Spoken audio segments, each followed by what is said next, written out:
Good afternoon, 4 p.m. East African time here in Nairobi, Kenya. Glad to have you join me on TV47 at 4 with I, Sheilar Chelagat, as I get you up to speed with the latest at this hour.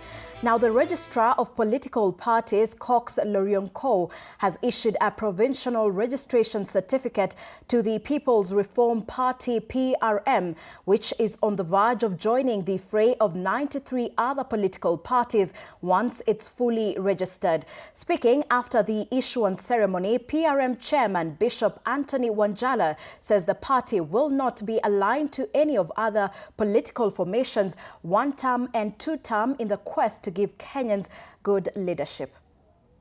Tulipopata uhuru, wazee wetu walikuwa wanapigania kupigana na umaskini, ukosefu wa chakula na matibabu. Miaka 60 baada ya uhuru, matatizo hayo yanatukabili kama wananchi. As PRM party, indeed, we are independent. We are going to field all candidates, all the way from the MCA to the presidency. And we are not in two-term or one-term. We are a body that entails to bring unity and tranquility. From the youth to the old, to the business class, and also the common mwananchi. We want to bring them together in this country so that our decision-making will be people's participation, inclusive and actually conclusive, so that we can build a better Kenya for this country. And still in the world of politics, the member of the National Elections Board of the ruling UDA party, Alaki Dida, says the voting exercise is proceeding as planned, despite challenges reported in some areas. He noted that several residents have raised concerns over missing names from the voter register, causing confusion at a number of polling stations. However, he emphasized that the exercise is continuing uninterrupted across all polling stations in Kisumu County. He added that measures are being taken to address the complaints and ensure fairness and transparency throughout the process. Find themselves in the register, but that is actually out of misinformation. People who are eligible to vote are registered voters at that particular polling center. If you have not been a registered voter there, then you are not eligible.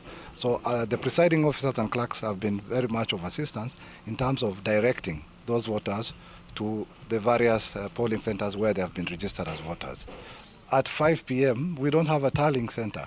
UDA party has embraced technology. At the close of the polling at the various polling centers, the gadget will do its own tabulation and come up with the list of winners. So at the close of the polling station at 5 p.m., we shall be able to determine who the winners are. It is instant. That's how the party has embraced technology.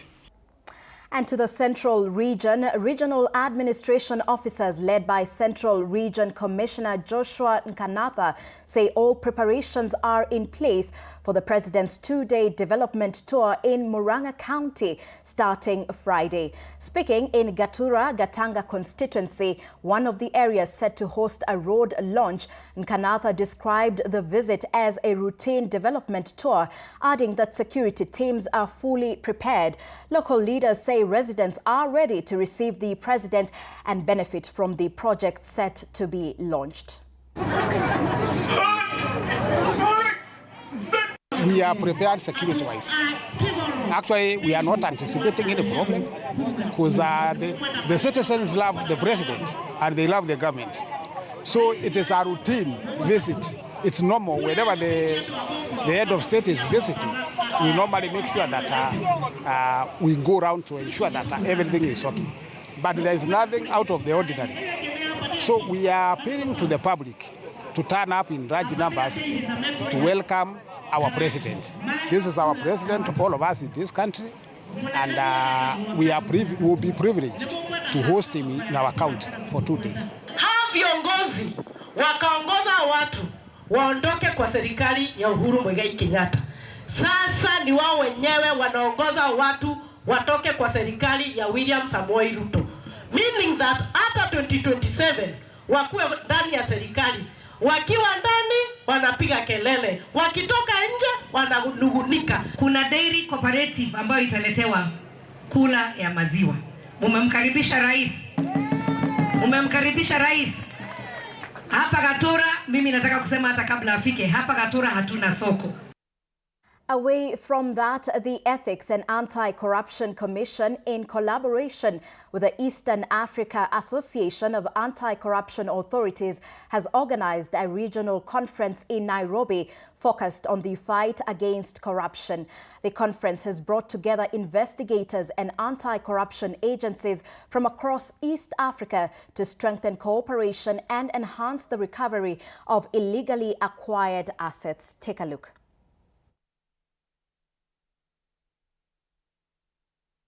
The implication is clear. Where corruption is contained, investment thrives and compounds. Where corruption is entrenched, capital leaks and confidence declines and growth stalls. In this sense, corruption operates not only as a governance failure, but as a structural break on economic transformation across our region. As I mentioned earlier, corruption thrives where anonymity prevails. It hides behind shell companies, as you have rightly said, opaque ownership structures, and weak regulatory oversight. So when we speak about unmasking beneficial ownership, we are really speaking about exposing hidden networks of illicit wealth, restoring integrity to our financial systems, and reclaiming resources that rightfully belong to our people. Kenya's own data tells a disturbing story. The Kenya National Gender and Corruption Survey 2025 shows that 84.3% of bribes are paid before a service is delivered. All right, more details on that in our subsequent bulletins at 7 p.m. and 9 p.m. Now, away from that, Africa's top policymakers, innovators and tech leaders are set to gather in Nairobi for the Connected Africa Summit 2026, a forum expected to shape the continent's digital future. The four-day summit, organized by ICT Authority of Kenya, will run from April 27th to the 30th. Held under the theme Uniting Africa's Innovation for an Inclusive Digital Market, the summit brings together leaders from government, the private sector, academia and development partners to push for practical digital solutions. Key deliberations will focus on artificial intelligence, digital public infrastructure and cybersecurity, alongside emerging areas such as fintech, digital identity and data governance. Our digital economy is growing faster than our wider economy. Our young people are ready. Our innovators are world class. The constraints are also real. Just about a third of the African population uses the internet. Deepen and enhance intercontinental connectivity that not only provide connectivity and capacity, but also redundancies and resilience in our infrastructure. By the close of the week, this summit will have delivered 3 concrete outcomes. Not declarations that gather dust, but continental mechanisms with named owners and timelines. Now, Kilifi and Migori counties are reporting rising cases of teenage pregnancies, with experts linking the trend to cultural practices, economic pressures and relationships between adolescents and adults. Lack of reproductive health education has been identified as a key driver, with some religious leaders criticized for not openly addressing the issue. A study by the Faith to Action Network also highlights the urgent need for community engagement. Speaking in Nairobi during the launch of a national interfaith center, stakeholders called for stronger partnerships with religious leaders to help curb the trend. Thank you so much, Dr. Kesia. And now All the problems that we have in this country cannot be sorted by the government alone. And that is why we are calling upon each and every one of us, take up your role and let's sort out the issues that we have in our country. Wale ambao wamepata mimba za mapema, what next? Tunawachukua tuangalie back to school ama back to skilling ili waweze kujenga taifa letu. People highly motivated to speak, but they don't have the correct information. And so one of the reasons of the hub today is to let the faith leaders stand in that gap, to tell communities that it is okay. As Ministry of Health, being committed that we are going to work together with the religious organization to make sure that the sexual reproductive health is addressed, the issues are addressed. Even within the religious communities, some of us feel that we don't have a role. Our role is to talk about going to heaven. And we know that this is not a problem that can be solved by one organization. And therefore, we wanted really to link the county government, the national government, the religious leaders, the cultural leaders, and that's why we established this national interfaith.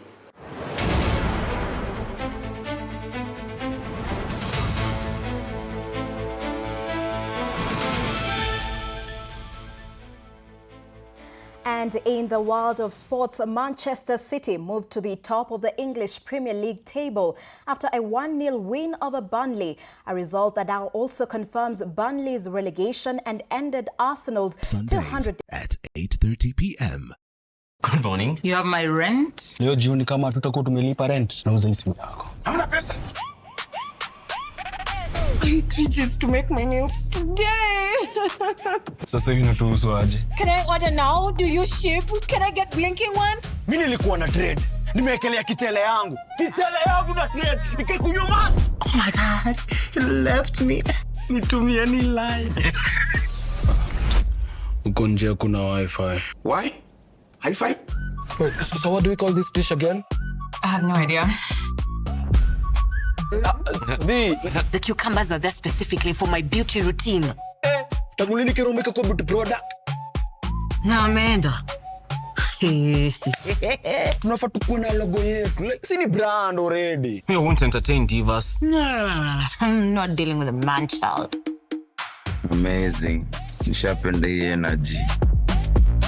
Sundays at 8:30 p.m. on TV47.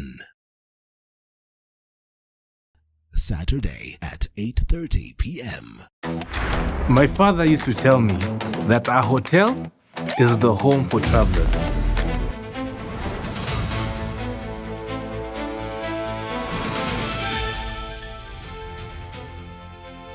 That concludes TV47 at 4 with I, Sheilar Chelagat. More updates in our subsequent bulletins at 7 p.m. and 9 p.m. and of course on our digital platforms at TV47 Kenya and at TV47 Digital. Do enjoy the rest of your viewership. Good afternoon.